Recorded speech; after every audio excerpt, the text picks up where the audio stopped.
আসসালামু আলাইকুম প্রবাসী ভাইরা, কি অবস্থা, কেমন আছেন? আশা করি সবাই ভালো আছেন। প্রবাসী ভাইদের উদ্দেশ্যে একটা কথাই বলি, যারা দীর্ঘ 10 বছর 15 বছর বিদেশ করতেছেন, বিদেশ করে আপনার জমানো টাকা গুলা দিয়ে আপনি দেশে যাওয়ার সাথে সাথে বাড়ি করা শুরু করতেছেন, হুট করে গাড়ি কিনতেছেন।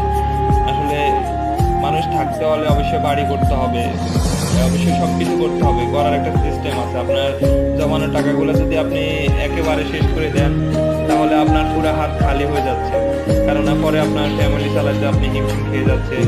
এটা কথা, প্রবাসী ভাইরা দেশে গিয়ে প্রথমে আপনার যেভাবে চলাফেরা থাকবেন, রাস্তায় ওরা টাই পরে চলাফেরা করে, কোট পরে চলাফেরা করতেছে, পরবর্তীতে আবার মানে দেখতেছি লুঙ্গি পরে চলাফেরা করা লাগে। তো অবশ্যই দেশে গিয়ে কিছু একটা করেন, করার পরে আপনি ওই পুঁজি খাটিয়ে আপনি বাড়ি করেন, নিজের ফ্যামিলি খরচ চালান, সব কিছু করেন, তাতে কোনো সমস্যা নাই। অবশ্যই যা কিছু করবেন ভেবে চিন্তে করবেন।